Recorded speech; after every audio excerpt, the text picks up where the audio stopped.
السلام علیکم ورحمۃ اللہ وبرکاتہ۔ سکشمتا پریکشا 2 دینے والے اساتذہ کرام اور درجہ 10ویں کے طلباء و طالبات یعنی میٹرک کے اسٹوڈنٹس، آج ہم بات کرنے والے ہیں اردو ادب درخشاں کا جو سبق نمبر 8 ہے اس کے بارے میں۔ وہ ایک مضمون ہے اور اس مضمون کا عنوان، اس کا ٹائٹل ادب کی پہچان ہے۔ اس کے مضمون نگار ڈاکٹر عبد المغنی ہیں۔ ڈاکٹر عبد المغنی صاحب نے اس عنوان کے ذریعے سے لوگوں کو یہ سمجھانا چاہا ہے کہ حقیقت میں ادب کیا ہے اور ادب کسے کہا جاتا ہے اور غیر ادب کیا ہے۔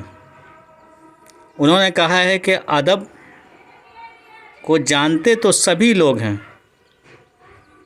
مگر پہچانتے بہت کم ہیں۔ ادب کی تعریف، مضمون کی تعریف، یہ سب میں آپ کو سبجیکٹو سوالات جب بتاؤں گا تب ان سب کی تعریفات بتاؤں گا۔ اس کے لیے آپ سب ہمارے چینل کو سبسکرائب کر لیں، لائک کر دیں، شیئر کر دیں اور بیل آئیکن کے بٹن کو دبا لیں تاکہ جیسے ہی ویڈیوز ڈالی جائے سب سے پہلے آپ تک پہنچ جائے۔ تو انہوں نے کہا ہے کہ ادب جانتے تو سبھی لوگ ہیں لیکن پہچانتے بہت کم ہیں۔ اب اس لفظ کا مطلب کیا ہوتا ہے؟ جاننا اور پہچاننا۔ جاننے کا مطلب یہ ہوتا ہے کہ ادب کے اقسام یا اصناف کی طرح اگر کوئی آدمی کوئی چیز کہہ دیتا ہے یا لکھ دیتا ہے، جیسے حمد ہے صنف شاعری سے، اور کوئی آدمی حمد کے طرز پہ کوئی کلام لکھ دیتا ہے تو لوگ سمجھنے لگتے ہیں کہ یہ حمد ہے، یا نعت کے طرز پہ، یا قصیدہ، یا منقبت، یا پھر غزل، یا مثنوی، یا دیگر اصناف کی طرح، تو لوگ یہ سمجھتے ہیں کہ یہ حقیقت میں یہی صنف ہے، لیکن ایسا نہیں ہے، چونکہ ان کے جو طور طریقے ہیں، جو اصول و ضوابط ہے، وہ اس میں موجود ہے یا نہیں، تو یہ ہر ایک آدمی اس کو نہیں سمجھ پاتے ہیں۔ تو اسی لیے کہا ہے کہ جانتے ہیں۔ مثال کے طور پر شعر و شاعری کی طرح اگر کسی نے کچھ کہہ دیا تو لوگ سمجھنے لگتے ہیں کہ یہ شعر و شاعری ہے۔ جو اصلی شعر و شاعری اور نقلی شعر و شاعری دونوں کو وہ ادبی سمجھتے ہیں، لیکن ایسا نہیں ہے۔ لیکن جو پہچانتے ہیں، پہچاننے والے لوگ اس میں یہ فرق کر لیتے ہیں کہ حقیقت میں یہ شعر و شاعری نہیں ہے یا نثر کی قسم میں سے نہیں ہے۔ مثال کے طور پہ کسی نے کہانی لکھ دیا، افسانہ لکھ دیا، لیکن جو افسانہ کا طریقہ ہے، جو اصول و ضابطہ ہے، وہ اس کے اندر موجود نہیں ہے، تو افسانہ یا ناول یا کہانی نہیں سمجھی جائے گی، ادب نہیں سمجھا جائے گا، بلکہ وہ فضول چیز سمجھی جائے گی۔ لیکن لوگ سب اس کو یہ سمجھ لیں گے کہ یہ ادب ہے، اور جو ادب کے جانکار ہوں گے، جو پہچانتے ہوں گے، وہ بہت کم لوگ ہوتے ہیں، وہ سمجھ جائیں گے کہ یہ ادب نہیں ہے۔ اب پہچاننے کے لیے کسی چیز کا یہ ضروری ہوتا ہے کہ اس کا علم ہونا چاہیے، اس کے سلسلے میں مکمل معلومات ہونی چاہیے۔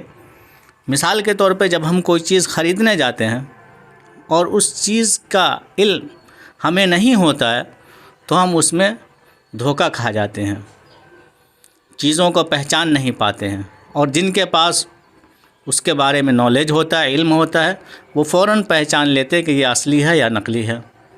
اسی طرح ادب میں بھی ہے کہ جن کو ادب کی سمجھ، ادب کے اصول و ضوابط کا علم، ادب کی باریکیوں کا علم ہوتا ہے تو فوراً دیکھتے ہی پہچان لیں کہ یہ ادب نہیں ہے یا ادب ہے۔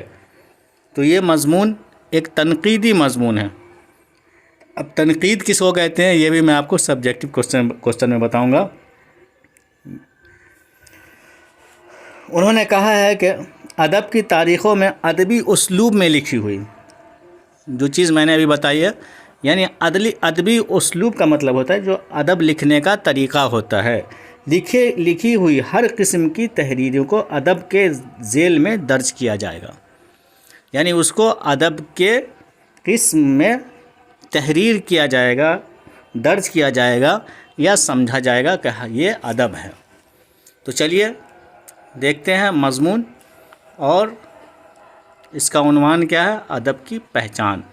مضمون نگار ڈاکٹر عبد المغنی، اور یہ معروضی سوالات و جوابات کا سلسلہ شروع ہو رہا ہے، جسے انگلش میں ہم آبجیکٹیو کوسچن آنسر کہتے ہیں،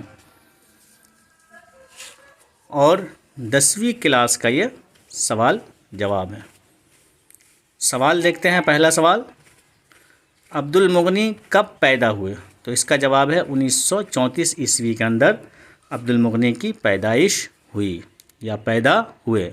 دوسرا سوال ہے، عبد المغنی کی پیدائش کہاں ہوئی؟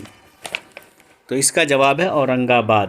یہ کہاں ہے؟ اورنگ آباد، بہار میں، یعنی بہار کا ایک ضلع اورنگ آباد ہے، یہاں عبد المغنی کی پیدائش ہوئی۔ اگلا سوال ہے، عبد المغنی نے کس مدرسے میں تعلیم حاصل کی؟ اس کا جواب ہے مدرسہ شمس الہدیٰ پٹنہ ہے۔ یہ پٹنہ کا بہت ہی مشہور و معروف ادارہ ہے، مدرسہ شمس الہدیٰ۔ اگلا سوال ہے، ڈاکٹر عبد المغنی نے مدرسہ شمس الہدیٰ میں کہاں تک تعلیم حاصل کی؟ تو اس کا جواب ہے عالم، یعنی عالمیت تک انہوں نے وہاں پہ تعلیم حاصل کی۔ اگلا سوال ہے، ڈاکٹر عبد المغنی کس سبجیکٹ کے پروفیسر تھے؟ یعنی کون سا سبجیکٹ یہ پڑھایا کرتے تھے؟ تو اس کا جواب ہے انگریزی۔ انگریزی یعنی انگلش پڑھاتے تھے، انگلش کے پروفیسر تھے۔ اگلا سوال ہے، ڈاکٹر عبد المغنی نے کس کالج سے اپنی ملازمت کا آغاز کیا؟ یعنی کس کالج سے ان کی نوکری کی شروعات ہوئی؟ تو اس کا جواب ہے پٹنہ کالج، یعنی ان کا پہلا جو کالج ہے جہاں جوائننگ ہوا وہ پٹنہ کالج تھا۔ اگلا سوال ہے، عبد المغنی کا انتقال کب ہوا؟ اس کا جواب ہے 2006 عیسوی میں۔ 2006 عیسوی میں عبد المغنی صاحب کا انتقال ہوا۔ اگلا سوال ہے، عبد المغنی کی وفات کہاں ہوئی؟ تو عبد المغنی صاحب کی وفات پٹنہ میں ہوئی۔ ان کی وفات پٹنہ کے اندر ہوئی، یہ پٹنہ میں رہا کرتے تھے۔ اگلا سوال ہے، پٹنہ کالج میں عبد المغنی کی بحالی کس حیثیت سے ہوئی؟ یعنی کس عہدے پر یا کس پوسٹ پر یا کس پد پر ان کی بحالی ہوئی تھی؟ تو اس کا جواب ہے لیکچرر کے پوسٹ پہ ان کی بحالی ہوئی تھی۔ اگلا سوال ہے، ڈاکٹر عبد المغنی کے والد کیا تھے؟ ان کے والد عالم دین تھے، یعنی مولانا تھے ان کے والد۔ اگلا سوال دیکھتے ہیں، عبد المغنی نے کتنی کتابیں لکھی؟ یعنی انہوں نے کتنی کتابیں تحریر کی یا لکھی؟ تو 20 کتابیں انہوں نے لکھی ہیں۔ اگلا سوال ہے، ڈاکٹر عبد المغنی کا تبادلہ پٹنہ کالج سے کس کالج میں ہوا؟ یعنی ان کا ٹرانسفر پٹنہ کالج سے کس کالج میں ہوا؟ تو اس کا جواب ہے BN کالج۔ BN کالج میں ان کا ٹرانسفر ہوا، یعنی تبادلہ ہوا۔ اگلا سوال ہے، ڈاکٹر عبد المغنی کس یونیورسٹی میں پروفیسر تھے؟ تو اس کا جواب ہے پٹنہ یونیورسٹی۔ یہ پٹنہ یونیورسٹی کے اندر پروفیسر تھے۔ اگلا سوال ہے، ادب کی پہچان کے مضمون نگار کون ہیں؟ تو ادب کی پہچان جو آپ کا سبق ہے آپ کے کورس کے اندر، سلیبس کے اندر، تو اس کے مضمون نگار ڈاکٹر عبد المغنی صاحب ہیں۔ اگلا سوال ہے، ادب کی پہچان کس طرح کا مضمون ہے؟ تو ادب کی پہچان یہ تنقیدی مضمون ہے، تنقید کے بارے میں بھی میں آپ کو جیسا کہ پیچھے بتایا سبجیکٹو میں بتاؤں گا۔ اگلا سوال ہے، جادہ اعتدال کس کی کتاب ہے؟ تو یہ ڈاکٹر عبد المغنی صاحب کی کتاب ہے، جادہ اعتدال اس کا نام ہے۔ کتاب کا نام یاد رکھنا ہے، جادہ اعتدال۔ اگلا سوال ہے، تشکیل جدید کے مصنف کون ہیں؟ یہ بھی تشکیل جدید کتاب کا نام ہے، اس کے بھی مصنف ڈاکٹر عبد المغنی صاحب ہیں۔ ڈاکٹر عبد المغنی صاحب کے والد کا نام کیا تھا؟ یعنی ان کے ابو کا نام کیا تھا؟ تو ان کے ابو کا نام مولانا عبد الرؤف صاحب، ان کے ابو مولانا تھے جن کا نام عبد الرؤف تھا۔ ان کے والد محترم بہت ہی مشہور و معروف عالم دین تھے۔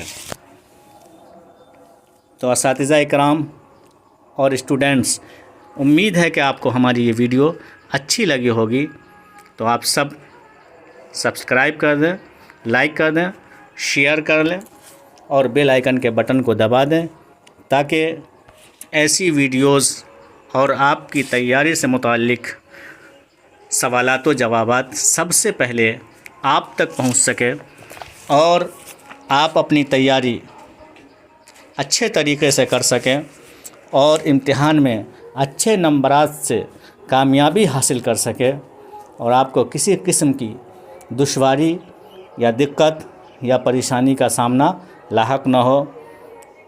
اللہ حافظ۔